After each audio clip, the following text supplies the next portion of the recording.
What is good, everybody? It's your boy Sarmac back with another video. Still holding the line. I know I've been gone for a while, but we got another one for you. So today's video, we're gonna talk about the government travel card. Now I know a lot of people are wondering, what is this? Some people I know don't even have one. They still don't have one, and they've been in the Army for a minute. You gotta have one. You're gonna PCS, go TDY. Doesn't mean you gotta use it, but you need to have one. So we got a government travel card, government travel charge card, or GTCC, issued by Citibank. Now, what's a government travel card? Great question.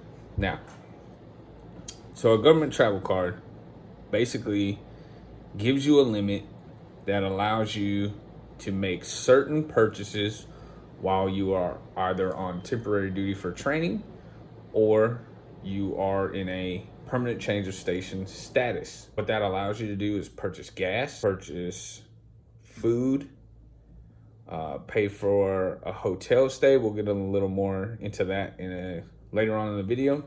It allows you to pay for tolls if you're driving through certain toll routes. It allows you to pay for certain items, and I'll leave a link in the description below, kind of where you can go get some factual information based on from the GTCC website, I'll say. So therefore, you don't got to take my word for it. You can go and research this information on your own.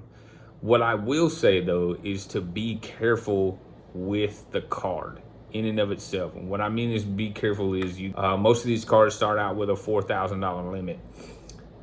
You get people that are financially kind of reckless. If you give them the ability to purchase, whatever, this thing will work at any store, just about, if you use it correctly. If you give people the ability to just purchase whatever they want at any given moment, then they could, make some irresponsible decisions with this card. That's something you don't want to do. You can face UCMJ punishment if you become irresponsible with your government travel card. Make only authorized purchases when you're authorized to do so. If you have questions, refer to the site. There's training you have to do before you can receive the card. And again, I'll link those sites down below. You'll be able to kind of look it up, research it on your own. You ain't got to take my word for it. This is also the final episode and the last episode of my PCS series. Yeah, I know it was short. I spent a lot of time with the family. Had a great time on PCS leave. It was amazing. But I am now at my next duty assignment. And I'm sure you guys are wondering, if you've been watching, you're wondering, where is your next duty assignment? Well, folks, that would be Joint Base Lewis McChord, Washington. Yep, I went all the way from Fort Leonard Wood after 3 years as a drill sergeant, all the way to JBLM, Washington. And I am here now, currently waiting to end process so I can begin my next assignment as a platoon sergeant, hopefully.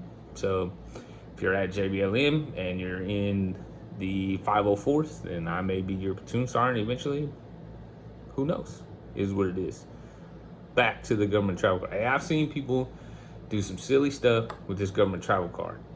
And by silly stuff, I mean, I've heard of people buying guns with this thing, ammunition, barbecue grills.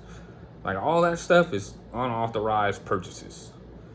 Now, there's a whole list of what's authorized, what's not authorized. Look, again, link in the description to the website where all the information is at, what's authorized, what's not authorized. Now, I kind of want to address, like, specifically what this is all about for PCS reasons, because I was just in a PCS status. You can, like I said, you can use this card for food, gas, hotel, stuff like that. The thing is, food, gas, hotel, and then your 10 days TLE or TLA. I can't remember. I never remember the difference between either one. One's OCONUS, one's CONUS. You can look it up, which one means which. Who gives a shit, right? It's all the same stuff. But your hotel stay, save your receipts, because you need to submit those receipts in order to get reimbursed for your hotel stay. That includes your 10 days of TLA or TLE, right? Whichever acronym you want to fucking use. Pick that. Need that receipt so you can turn that in to submit with your voucher, okay?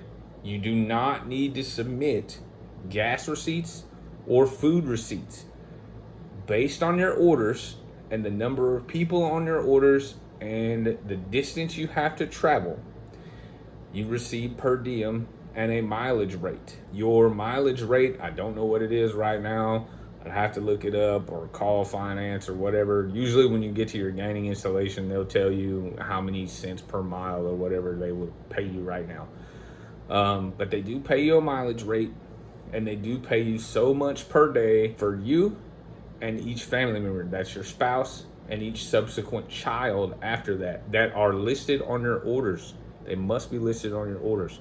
Those individuals that are listed on your orders receive also a certain amount of per diem. So as you can tell, if you start doing a bunch of math and you figure out what all the rates are, it'll all add up, which is great. You can figure out all that math. I am no math magician, nor am I trying to be. All I'm saying is there's not a lot of stuff you have to do for the GTC, specifically in a PCS status, right? Save your hotel receipts. If you're really paranoid, save your food and gas receipts if you want to, but when you get to your next duty station and you try to submit them to finance, they're just gonna tell you they don't need them. I promise you that. Again, it's not real hard to figure out. Make only authorized purchases when you're authorized to do so. Don't abuse the card. You can use this card in order to, if you were going to housing on post, you can pay your prorated rent that you need to pay for installation housing utilizing this card, as long as that installation allows cards as a form of payment. But you can use it. It is authorized to do that because you will receive what's called dislocation allowance, and that all that pool of money that you receive from leaving one duty station to go to another will pay off the government travel card. And then you'll do what's called a split disbursement when you file your voucher, which means basically the Army, DFAS will pay off the travel card, and then they will give you whatever's left over, accounting for all the money spent while you were in a PCS status. So that's basically it on a government travel card. It's really not that hard to understand, not that complicated. If you have any questions, leave a comment down below. Don't forget to like, subscribe, and always hold the line.